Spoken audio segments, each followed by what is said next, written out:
Welcome to the Golden State Media Concepts College Football Podcast, your ticket to all things college football. Are you looking to get your college football fix? Looking to get the latest news on your favorite school's team? Join us as we talk college football, from the national championship to college rivalries to bowl games to the Heisman Trophy to which conference is the best. We've got you covered for the Big Ten, SEC, Big 12, Pac-12, ACC, and everything in between.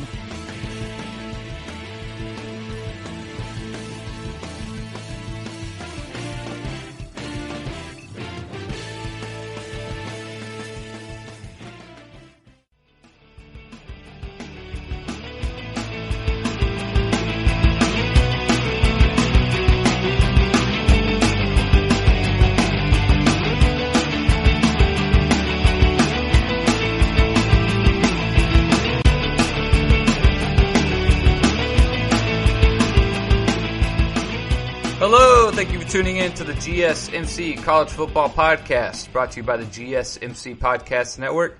I'm your host, Nick Bowles, and today the biggest topics in college football will actually come by way of coaching changes.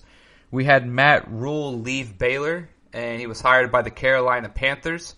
He's going to try to make the jump to the NFL and see what he can do. The other one was we had Mike Leach leave Washington State. He's going to make a move down to the SEC and try to see what he can do at Mississippi State. So I will start with Matt Rhule, as obviously that's the bigger of the two stories, and mainly because he signed a huge contract with the Carolina Panthers, especially for a first-year coach out of college, and not just even a first-year coach out of college, but a coach who really only had one successful season at Baylor. I know that he has built that program up over the last few years and has turned it into something this year to be respected. But other than that, still relatively largely unproven, considering he's going to the NFL and he's getting paid a large sum of money to do so. He signed a 7-year, $60 million deal, essentially makes him the 7th highest paid coach in the NFL. Maybe a little higher, a little lower, depending on what Mike McCarthy gets paid. But the Carolina Panthers also paid another $6 million just to get him out of his Baylor contract. So obviously Carolina thinks he's the guy.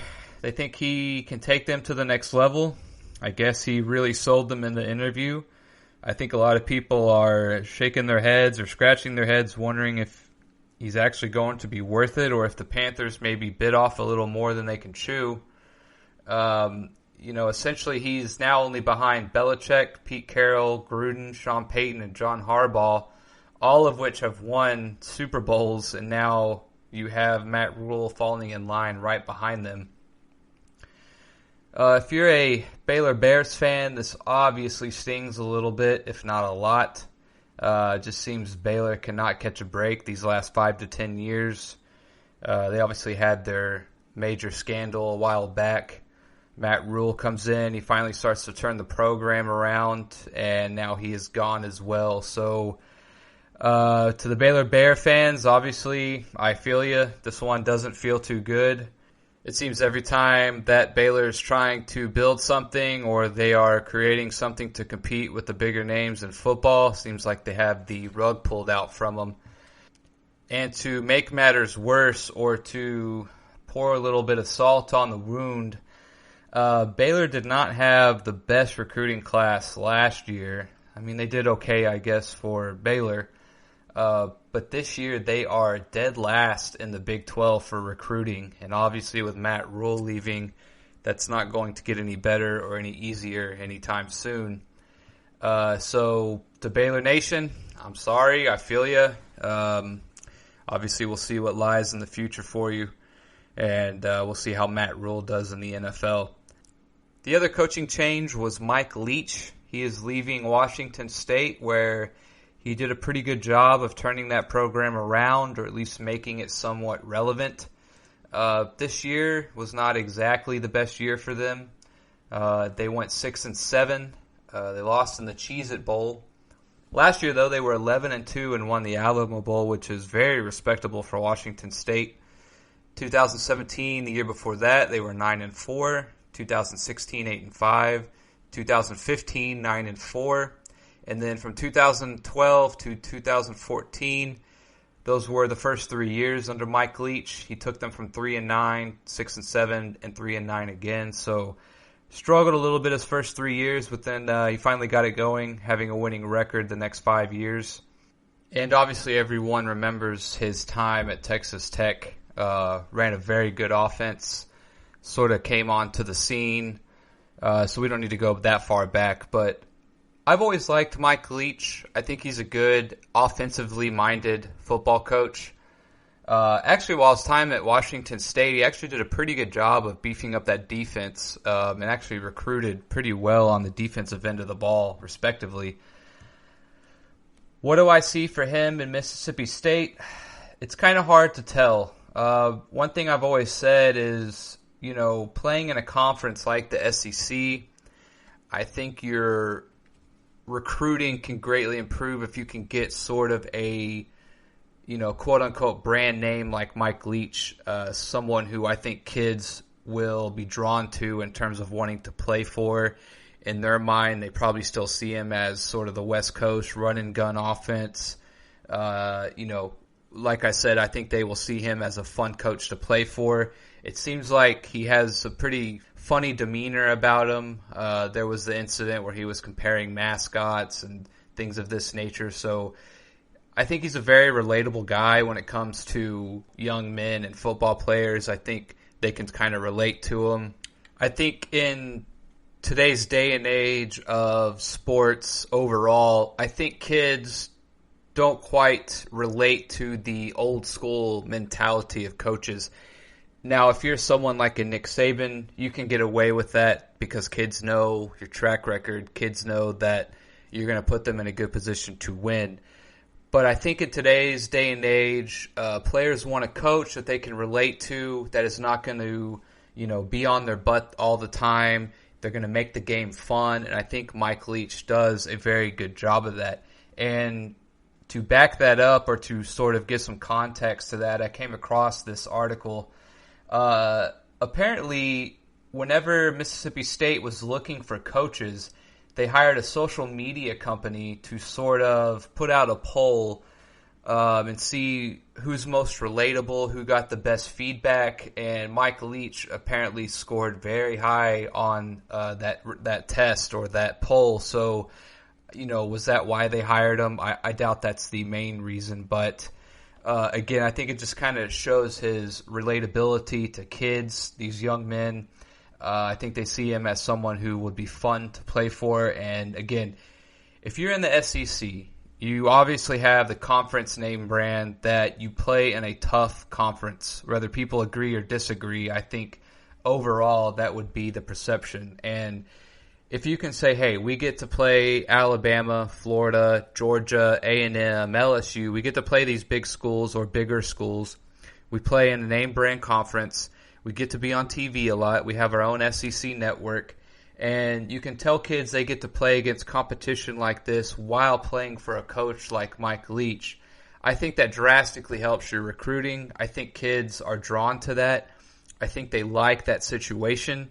I think they are able to go there and they see it as a high ceiling. They see it as going somewhere where they can prove themselves, be the face of a team and a conference that can maybe make some moves, make some noise, and surprise some people. And I think kids are drawn to that these days. I think kids like the underdog mentality a little bit.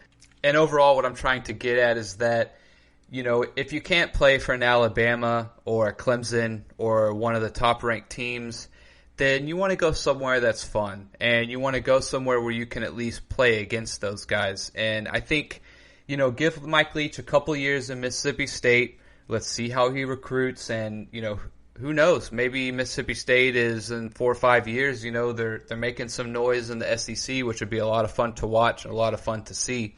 So, on the topic of recruiting, I actually want to do a bit of a deep dive on recruiting. I want to get into some JuCo recruits, some transfer portals, where our team's stacking up right now. Obviously, I don't mean to beat a dead horse, but college football is recruiting, recruiting, recruiting. So when we come back, I want to take a little bit of a deeper dive into recruiting. And stay tuned. I'll be right back.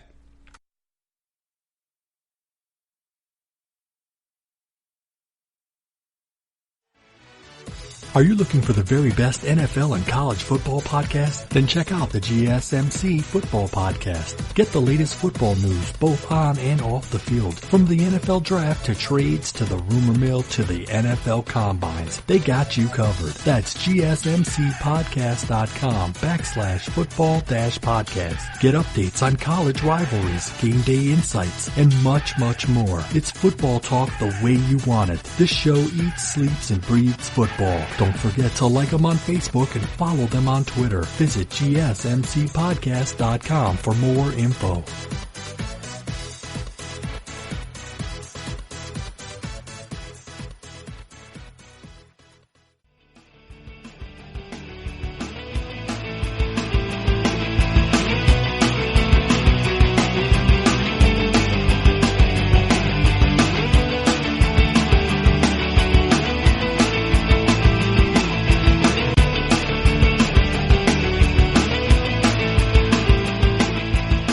Welcome back.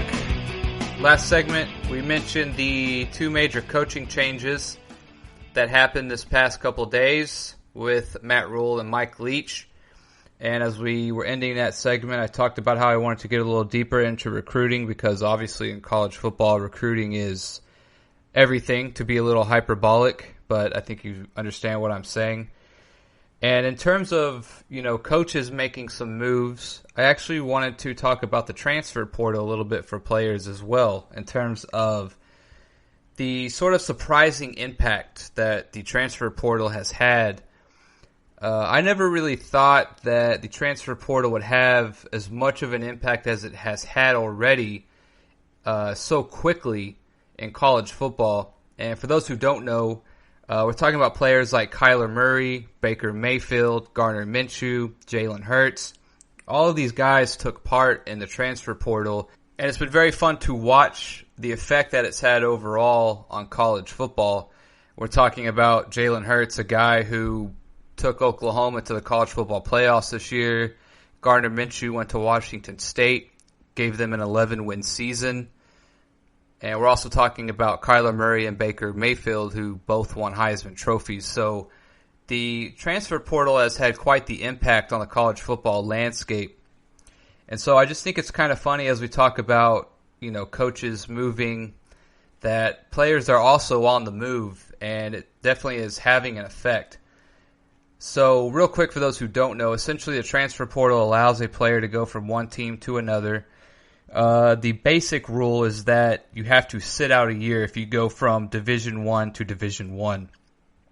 There are a few exceptions, such as if you've graduated and you have a year of eligibility left, you can make an immediate transfer, which is what both Gardner Minshew and Jalen Hurts did, while Kyler Murray and Baker Mayfield had to sit out a year each.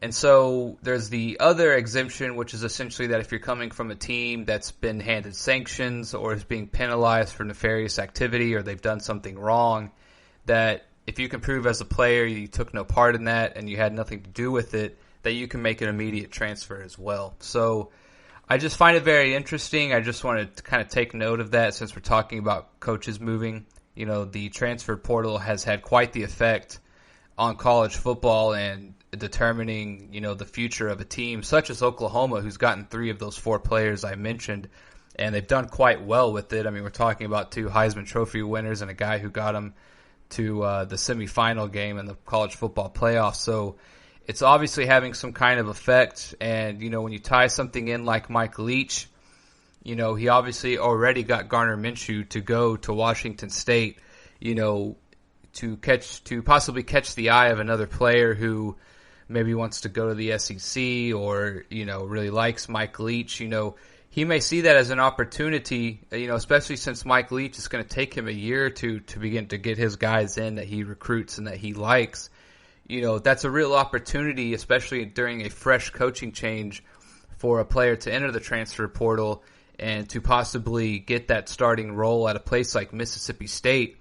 And, who knows what that player's past history was. Maybe he got hurt. Someone passed him up on the depth chart. He just didn't quite get the opportunity that he thought he was going to get. Any number of things can happen to a player that sort of doesn't allow them to get that playing time or that exposure. And so if you can sort of catch someone like Mike Leach, who's having a fresh start at Mississippi State, and you were a top recruited quarterback coming out of high school, you won a state championship or what have you, I just see it as a very interesting opportunity for kind of a coach on the move and players on the move to perhaps link up and maybe do something special. So I just thought that was very interesting. The transfer portal, I'm taking a look at it right now, and there's just it's actually quite amazing to see not just how many players there are, but also how many very highly touted players are on the move and are trying to find a new home. So, I thought it was a very interesting side note. I think when the transfer portal first came out, a lot of people were skeptical, or they thought, man, maybe this isn't a good idea. Kids are going to take advantage of it, or what have you, whatever their worries were. But I've kind of enjoyed watching it play out before our eyes, so that overall it's good. I mean, and again, we're talking about giving kids the opportunity to go play for another year if they have eligibility left. Sticking around and playing college football, I think, is great for anyone who can do it, and especially if you are able to achieve the things that some of the guys that I mentioned just a second ago were able to achieve. I think overall it's very good. I think it's being fair to the players. If they're honestly in a situation they don't like, or if they honestly feel as if they're not getting a fair shake, I think there's no harm in letting these players do what they feel is best for them and best for their athletic futures. So the transfer portal, I think, has been overall a success. I think it's also being fair. We're talking about, coaches get to kind of come and go on a whim, and I know that coaches are technically being paid for a job. It's a little bit of a different environment, or a different animal, if you will, but I knew a guy growing up, and even though it might be basketball related, he went to a school, and the first year he was there, the head coach left. And so, I mean, you're talking about one of the big reasons that kids go somewhere is because of the coach. They relate to the coach. The coach maybe has not necessarily promised them things, but has told them how it's going to be. Maybe they're going to run this kind of offense. They're going to run this kind of defense. Here's the culture of our team, and you get another coach in there, and I mean, all of that can quickly get flipped on its head. Imagine being a top-ranked recruit quarterback coming out of high school, and, we're going to run the West Coast, or, we're going to throw it 30 to 40 times a game. We also have this, other 4 or 5-star wide receiver, tight end, etc. We plan on you guys doing some special things here at this college or university. And, then that guy goes for maybe a better opportunity, or some things happen, and all of a sudden you get a, defensive-minded guy who wants to run the ball. That really changes everything for that quarterback in terms of what he was expecting, and then what happened, during his time there at that school. Same thing with the running back. Someone might say, we're really going to run the rock. We're going to pound it hard. We're going to give it to you 20 times a game. We have this amazing offensive line. And, something happens. Another coach comes in, and now they're going to air it out. And instead of, having this great offensive line you're looking forward to running behind, now maybe you're getting the ball 10 or 12 times a game, and you're just not feeling as if your talent is truly being expressed on the field in the way that you thought it was going to be during your time at that school. So I just wanted to comment on the transfer portal this segment. I think it's very interesting. I think it's a sort of a new twist to give kids a fair shake, or an opportunity, or allow them to maybe make another move or two that is in their best interest, that's going to allow them to flourish as players. And, also I think just for the psyche of players to know that, they're not just stuck, right? They're not just stuck with whatever situation that they're in, and that there is perhaps another opportunity out there. And again, they're going to have to sit out a year, and that's the risk reward that they'll have to weigh. But at the end of the day, I think it's a way of giving the players a bit of a fair shake in terms of, they also cannot always control everything, and sometimes things do honestly happen that are outside of their control. So the transfer portal, I think, is a big win for college. I also think it allows the best athletes or better players who maybe are not getting recognized a chance to be on the stage, and overall give the NCAA a better product and give us, a better product to watch and get to see some real talent out there being able to perform that we otherwise would have not been able to see. So when we come back, I'm going to get into some JuCo recruits and the overall recruiting classes coming up for 2020. Who's doing good, what happened on National Signing Day, what can we look forward to, things of this nature. So stay tuned and I'll be right back. Tired of searching the vast jungle of podcasts? Now listen close and hear this out. There's a podcast network that covers just about everything that you've been searching. Hey! The Golden State Media Concepts Podcast Network is here. Nothing less than a podcast bliss with endless hours of podcast coverage. From news, sports, music, fashion, cooking, entertainment, fantasy, football, and so much more. So stop lurking around and go straight out to the Golden State Media Concepts Podcast Network. Guaranteed to fill that podcast itch. Whatever it may be. Visit us at www.gsmcpodcast.com. Follow us on Facebook and Twitter, and download us on iTunes, SoundCloud, and Google Play.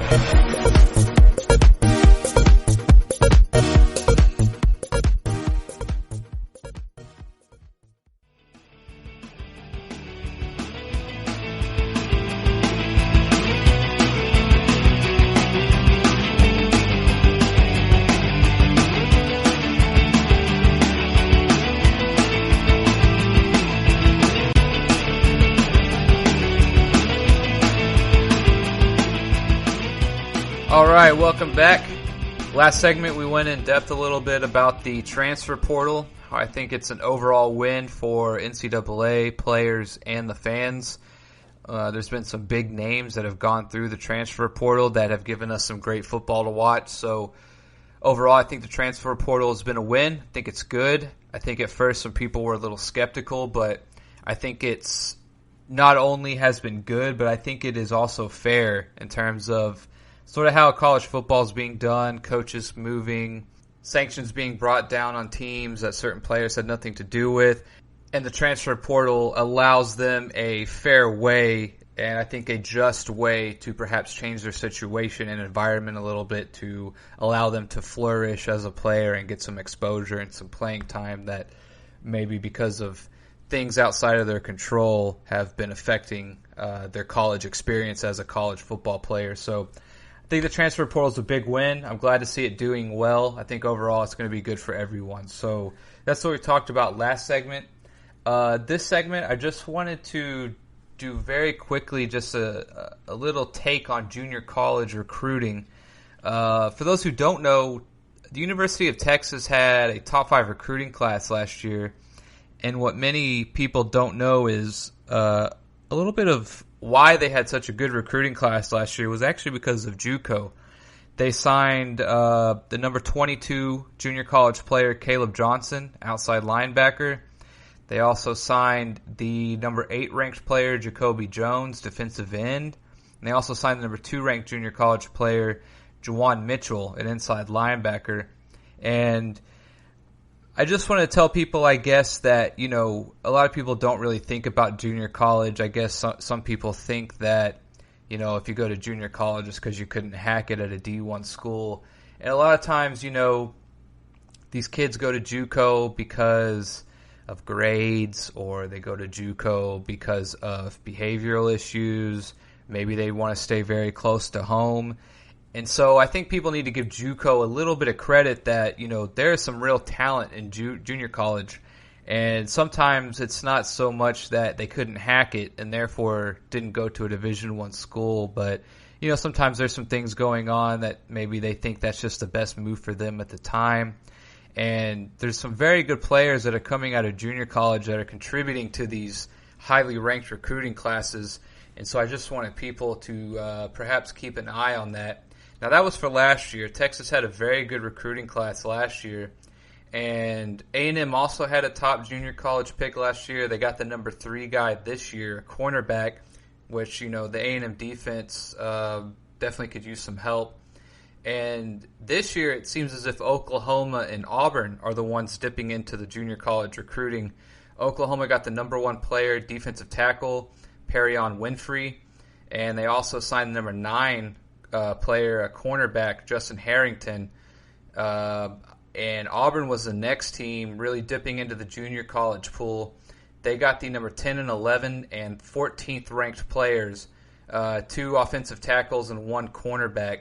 So I just want to also let people know that, these are big schools that are going into junior college and getting these players. I mean, we're not talking like a North Texas or, an Arkansas or an Illinois going and getting junior college players to maybe try and help their class. I mean, we're talking about some of the best teams in the nation are searching the junior college circuit looking for good players. So I just wanted to maybe give a little shout out to junior college, National Signing Day and all these things. I don't think people maybe understand that, there's a lot of talent in junior college, and for one reason or another, they didn't go to a big school. So just wanted to point that out, that, these are not small players or small-time signings we're talking about. We're talking about some big schools going into the junior college circuit, finding some players, finding some talent, and adding to their overall class.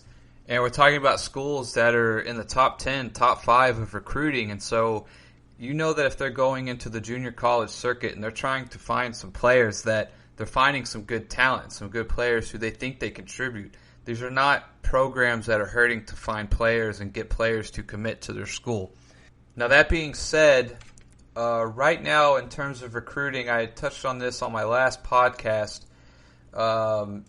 You had last year, just so everyone is aware, I thought maybe we'd recap last year who the big winners were. You essentially had Alabama, Georgia, Texas A&M coming in at number 3, which again, I was saying how the number 1 job of a coach is to recruit. And so I had mentioned last podcast that, A&M should be very happy with what Jimbo has done in terms of recruiting, even though perhaps, the win-loss column is not as good as they would have liked. Jimbo is recruiting. He is getting top recruiting classes to come to Texas A&M, and that it will eventually pay dividends. So, I don't think people realize that A&M had a number 3 recruiting class last year, and, A&M has not been that high for a long time, and this year I think he's 6 or 7 depending on where you look at. But after A&M, you had Oklahoma, Texas, Oregon, LSU, Michigan, Florida, Clemson, and Tennessee was actually surprising. Number 11, that's a good recruiting class for them. Auburn, Penn State, Notre Dame, and Washington. Ohio State was number 16 last year, which was very interesting. Sometimes you have up and down years. If they had a lot of commits the year before, they won't have as many commits the following year, so that could have been part of it. South Carolina, Nebraska, USC, and Stanford, number 20. They round out the top 20. Stanford coming in number 20, that's pretty impressive as well.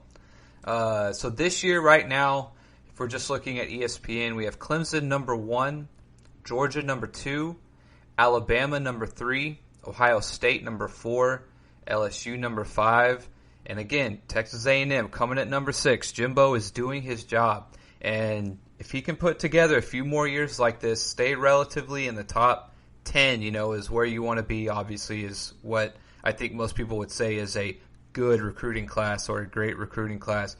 If he can keep that up, A&M is going to be good in the future. It's just a matter of time before that talent begins to seep up to the top and the depth begins to show. And, one thing about Clemson and Alabama, one 5-star or 4-star goes out and he's just replaced by another one. So give Jimbo some time. If he keeps this up, I think you see A&M begin to put some real talent on the field and perhaps give LSU and Georgia and Alabama a run for their money.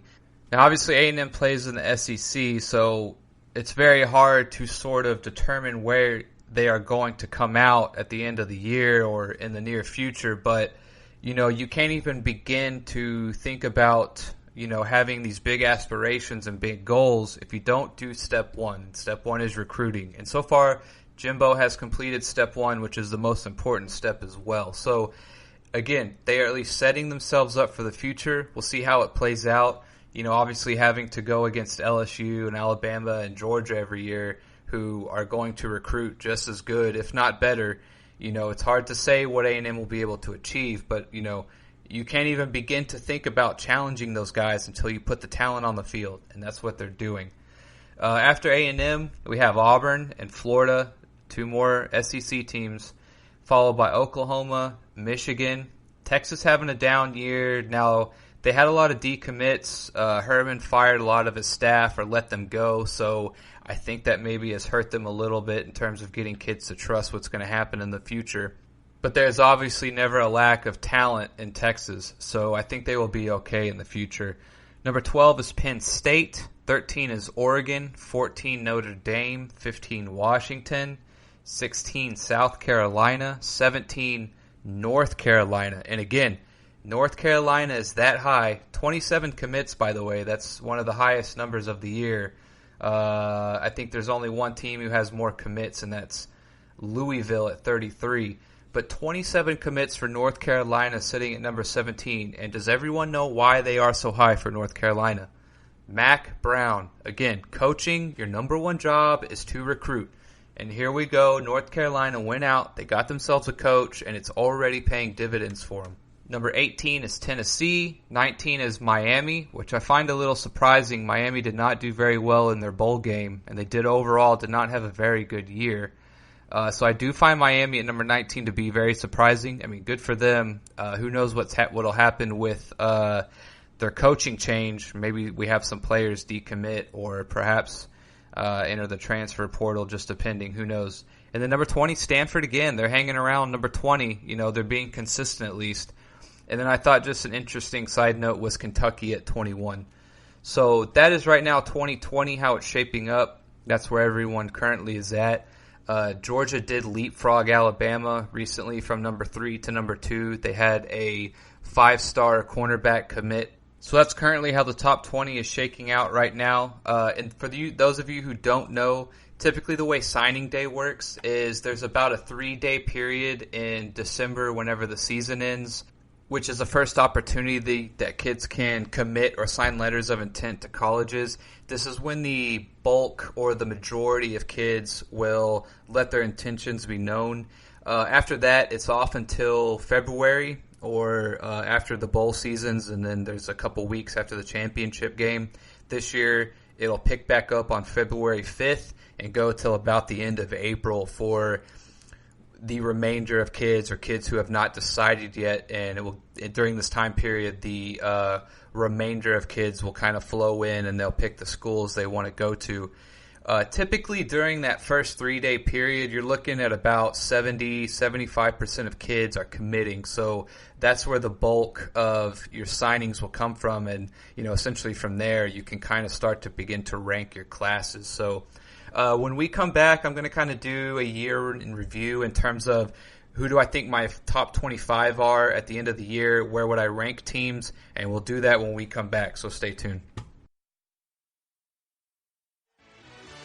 Are you looking for help for your fantasy football team? Check out the GSMC Fantasy Football Podcast. Get today's best advice on who to start, who to sit, even who you should draft. From sleeper picks to red hot lineups, they got it all covered for you. That's GSMCpodcast.com/fantasy-football-podcast. We'll cover traditional leagues, dynasty, PPR, even IDP leagues. When you need fantasy help, there's just one show to hit up. Don't forget to like them on Facebook and follow them on Twitter. Visit GSMCpodcast.com for more info.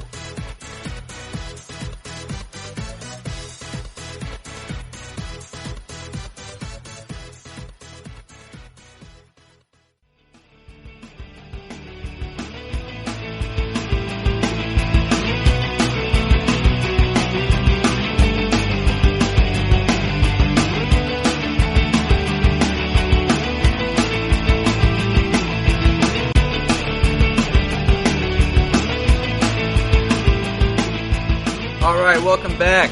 Last segment, I wanted to give a little shout out to the junior college programs around the country.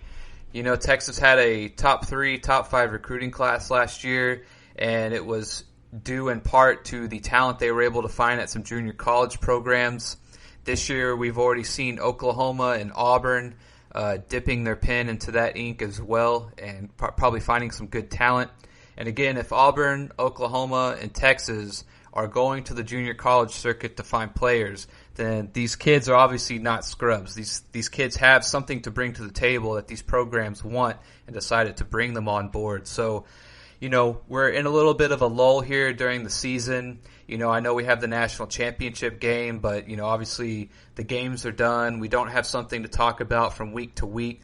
And so while I had the opportunity, I kind of just wanted to mention the junior college circuit and the fact that I think it gets a little overlooked and people don't maybe quite give it the credit that it should. You know, call it finding diamonds in the rough, call it whatever you will, but I think it should be recognized, and we should notice that, you know, we have some big programs going there trying to find some talent. So, again, we're talking about big programs who are going to these junior colleges, and they are finding players that can play on their team. I mean, we're not talking about, you know, North Texas or these smaller, you know, non-Power 5 schools. I mean, we're talking about big schools in the Power 5, championship contenders, going into the junior college circuit and finding some talent. And so I think that should be recognized and appreciated, and I just want to give a little shout-out to the junior college kids, if you will. I also went over the current recruiting class rankings for this year. Again, the two highlights that I pointed out was Mac Brown and Jimbo. They're both doing their jobs as head coaches at college football programs. Your number one job is to recruit. Mac Brown comes on to North Carolina. So far, they've played Clemson closer than anyone else this year. In terms of on the scoreboard, they lost by 2 points. He is number 17 in recruiting at North Carolina. I mean, let that sink in. North Carolina, number 17 recruiting class in the nation. He is doing his job. That's what North Carolina brought him in to do. Jimbo, the same thing. He was number 3. He was a top 5 last year, sitting at number 6 right now.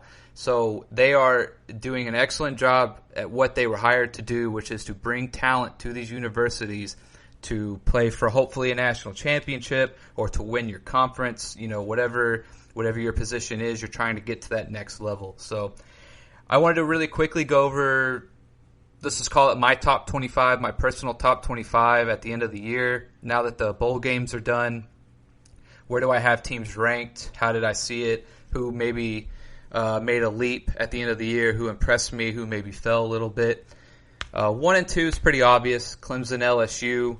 I think we have to, you know, understand these are the last 2 undefeated teams in the Power 5. I think the winner should obviously get the 1 spot. The loser should get the 2 spot. I do want to say, though, however, that, you know, if LSU loses in a nail-biter or call it a fluky play at the end of the game, I think LSU really does deserve some credit for the year that they've had. You know, obviously there's been teams that have gone undefeated in the SEC before and have won a national championship, but LSU has just played at such a high level this year in terms of, you know, I think it's like 55 touchdowns to 6 turnovers. The way they just have been so efficient is probably the best way to put it. Running the football, passing the football, defense, just everything has been clicking for them this year. And so, you know, even if Clemson comes out with a victory, you know, unless they roll them by 10 plus points or 3 touchdowns or something, you know, I really think LSU deserves just sort of a second appreciation in the year that they've had. Even if they lose, you know, it'd be hard-pressed, you know, just to say that they're an automatic number 2. You know, if they lose in a nail-biter or something of this nature, you know, you could make the argument, I probably wouldn't agree with you, but you could make the argument that they could still probably be ranked number 1 at the end of the year, which, you know, I know if Clemson wins the title and, you know, they beat LSU, then obviously they deserve to be number 1 sort of by default. But LSU really had an amazing year, and I don't think it should get overlooked if they lose. So 1 and 2, we'll put Clemson, LSU. The winner gets the top spot. The loser, unfortunately, has to settle for number 2. Number 3, I'm going to go ahead and put Ohio State at number 3. I really thought Ohio State was going to beat Clemson. I think that their talent is second to none this year. I really thought they were going to beat Clemson and play LSU for a national championship game. So I have Ohio State number 3. I would almost put them there on their talent alone. But, again, they had an amazing record. They finished 13-1. Their only loss coming to Clemson, who they were up 16-0 at one point. So even their one loss, doesn't truly feel like a loss. At number 4, I'm going to go ahead and put Georgia in at number 4. I think they would beat Oklahoma if they played them, which makes me put Oklahoma at number 5. We're talking about splitting hairs here, but I would put Georgia number 4, Oklahoma number 5. I'd probably go ahead and put Bama at number 6. And then I'm actually going to put Penn State at number 7. Their 2 losses ended up being pretty respectable, Ohio State and Minnesota. And for those of you who might not think Minnesota's, that good of a team, they beat Auburn in their bowl game. They were also 11-2, and I think they're a little bit of a better opponent than people think. And I really liked Penn State this year. I liked their team. They rolled Memphis in their bowl game. So I'm going to go ahead and put them at number 7. And then I have Oregon and then Florida. Florida ended up shocking some people, I think, in terms of their consistency. I think a lot of people expected them to fall off during the year or to pick up another loss or 2, but they held on. They ended up winning their bowl game as well. Next, I have Wisconsin at number 10. That may surprise some people, but I feel like they lost some close games. They're a tough team. I think maybe if you were to, shuffle the deck again, who knows? Maybe they come out a little better instead of being 10-4. Maybe they're 11-3, 12-2. Who knows? So after Wisconsin, I got Baylor 11, Minnesota 12. Their bowl game helped bump them up a little bit. Iowa number 13, Notre Dame 14, Auburn 15. Utah 16, Memphis 17, Appalachian State 18, Navy at 19, Michigan 20. I'm a little sour on Michigan. Cincinnati 21, Texas A&M 22. I know a lot of people might disagree with that. All of their losses essentially came to a top 5 team, so it's kind of hard to hold that against them. And their win against Oklahoma State at the end of the year helped them out a lot. Same thing with Texas. I have them right behind them at 23. Virginia 24, and Boise State's going to round out my top 25 for the end of the year. Come back, and actually I'm going to dive into who I think the top 25 will be next year. So stay tuned, and I'll be right back. Check out the show that's built on the MMA. From the UFC to extreme cage fighting, they got the fights covered. Check out the GSMC MMA podcast. Get the latest news on past or upcoming fights. Join us as we talk to and about some of the biggest names in the MMA, past, present, and future. When it's the fight game, there's just one show to check out. GSMCpodcast.com/MMA-podcast. Don't forget to like them on Facebook and follow them on Twitter. Visit GSMCpodcast.com for more info.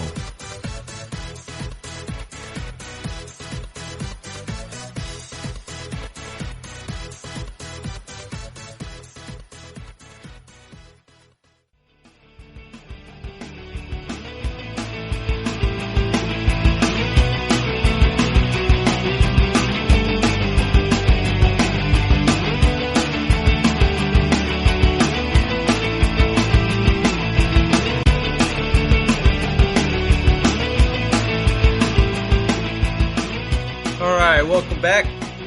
Last segment we did who I thought finished out the year in the top 25 based on the bowl games and sort of how the year closed out. So I'll kind of do my way too early picks for next year. Make it kind of maybe a little fun segment, but also ties into the end of this year. So I'll start off with who I think is going to be in the national championship game next year, and that's going to be Clemson and Ohio State. Some of this is due to just sort of the process of elimination. Obviously Clemson's got a pretty clear road.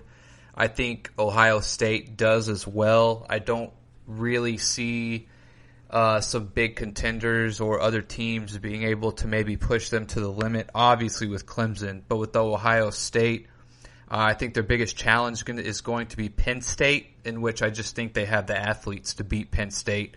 And I obviously don't think they have to worry about Michigan. I think they've proven that.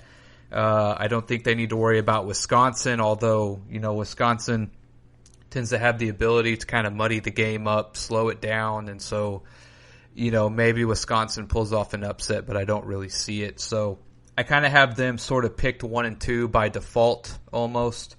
And again, just like I said, I have actually Penn State coming in at number 3. Again, I really like their team. I think their offense is very explosive. I think overall, I liked what I saw this year. They seemed very composed. I just overall got a good feeling from them, and I think that they will run the table except for Ohio State, and I think essentially that will propel them. I have number 4 actually being Oregon, and again, sort of this path of least resistance.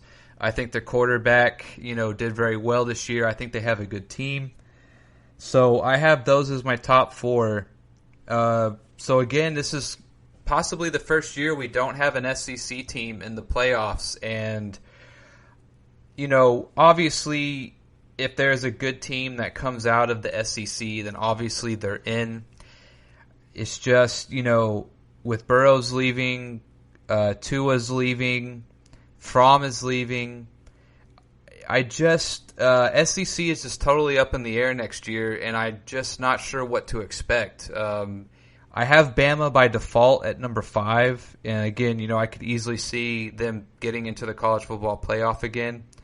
But there's just too many question marks right now all over the SEC, and not so much that Bama won't be good, but will anyone else be good, or how good will Bama be is the question. I kind of want to say if you really want a dark horse pick, or you're really looking to make some money on a long-term bet, maybe pick Florida or A&M to win the SEC just as a sort of value pick if you want to try to get the most bang for your buck. But I have Bama number 5. And then this is sort of my upset pick for next year. I mentioned it before, is Texas. Again, sort of a process of elimination. I think that they have a good path of least resistance to win the Big 12. I still think they maybe lose 2 or 3 games during the year. I don't know if they get into the college football playoff, but I think Texas has a sort of a nice table set up for them next year if they can get some players back healthy, and if Ellinger can have another good year or maybe just take a small step forward. I see Texas having, things sort of set up in their favor. I have OU behind them, then LSU, Florida, Wisconsin, Georgia. At number 12, I have Auburn, then Notre Dame, and Utah. Number 15, I have Texas A&M. Again, with all the quarterbacks leaving the SEC, perhaps this leaves an opportunity for A&M to win a big game or two that they otherwise wouldn't have won. Number 16, I have another surprise pick, which is North Carolina. Again, their only competition is Clemson for the most part. I think Mac Brown takes a big step forward this year. I already mentioned their number 17 recruiting class they got coming in, so Mac Brown is doing the right things. Number 17, I have Memphis, 18, Minnesota, 19, Michigan. I'm just kind of sour on Michigan. I think a lot of people are. They just tend to sort of underperform and underwhelm. 20, I have USC. 21, I have Arizona State. I think a lot of people have Arizona State on their radar to sort of make a leap next year. 22, Navy. 23, Virginia. 24, Oklahoma State. Again, I think Oklahoma State could win a game or two that they otherwise wouldn't have because, Hurts is leaving. Baylor's obviously going to take a step backwards. So perhaps if Oklahoma State can win 1 or 2 more games that they otherwise wouldn't have, again, they're in a good position. And then to round out the top 25 for next year, I just sort of put Appalachian State kind of as a respect kind of thing. They could end up being ranked higher. I think this year they're number 20 or 18 depending on where you look. So that's my top 25 for next year. In the next segment, I actually want to talk a little bit about how the college game is beginning to actually influence the NFL and in what ways. So come right back and we'll talk about that next. This is your ultimate stop for everything sports. The Golden State Media Concepts Sports Podcast. Should I say more? From the NFL, MLB, the NBA to MMA, it's all in here. The Golden State Media Concepts Sports Podcast. Listen now.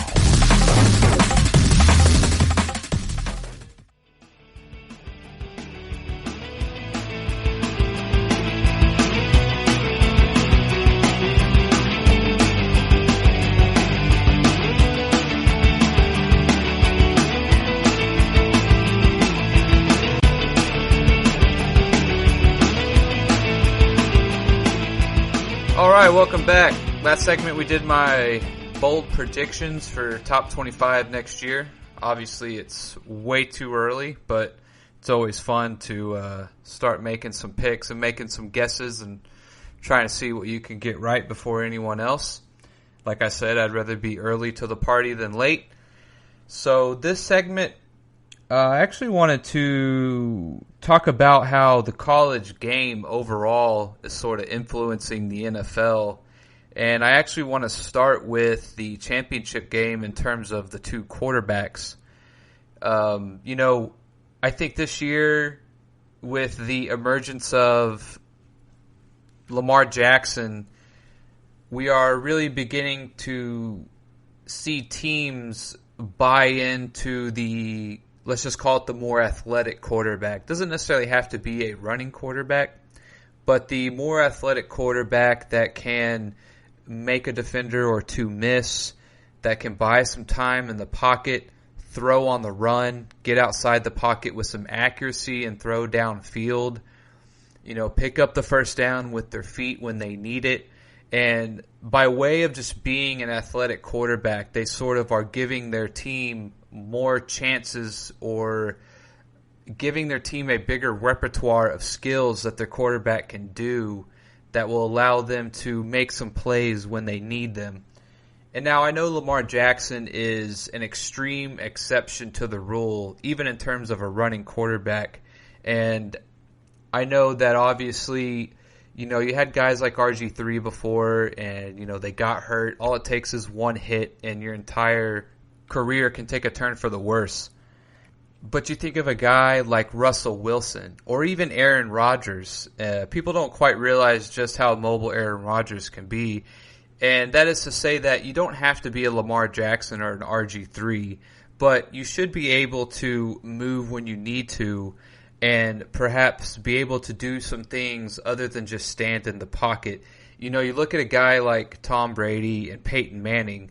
These guys are not mobile at all. Now, while I give Tom Brady a lot of credit, I think he makes those little moves in the pocket that people don't quite understand that makes guys miss by, just a hand length or two. But, you can't always expect your offensive line to be great, to give you that perfect pocket all the time. And you sometimes need a guy who can quickly make a move, make a guy miss, and then complete the pass. And so I think of a guy like Aaron Rodgers who has all of the intangibles that a guy like Peyton Manning or Tom Brady can have, but yet he also is able to get out of the pocket a little bit. Same thing with Russell Wilson, and sort of cover up some of those deficiencies that your team might have. Maybe you don't have the best wide receivers, but if you can buy an extra second or two, that's all the difference that they may need to come back to the ball or to get open, to find the soft spot in the zone or something like this. And one good example, just to kind of drive this point home, the Dallas Cowboys, when they had Drew Bledsoe, that guy was an absolute statue in the pocket, and their offensive line was not that good at the time. And one of the reasons why Tony Romo actually got the nod when he did was because Tony Romo could actually move a little bit. And instead of maybe perhaps making a pure quarterback change or thinking that Romo was head and shoulders above Drew Bledsoe, what they thought was that, Romo can probably help us cover up some of these deficiencies in our offensive line. And again, Romo's not the most athletic guy in the world. He's not going to, run for 50 yards a game. but he was mobile enough to buy some extra time, and perhaps if you have a weak spot on the line, he can make a guy miss, get outside the pocket if he's flushed and buy a little bit of extra time for his team. And so when I think of a guy like Joe Burrows and Trevor Lawrence, we're seeing the two of the most accurate quarterbacks and two of the better passers in college football. And I don't think people are realizing just how athletic they are compared to what quarterbacks used to look like. I mean, Trevor Lawrence against Ohio State had a 60 or 70-yard touchdown run. He went over for 100 yards rushing. You look at a guy like Joe Burrows, I've seen him plenty of times get outside the pocket and make a few moves. Also, when you look at a guy like Lamar Jackson, they do the RPO. They let him read the defense. These things are beginning to influence the NFL.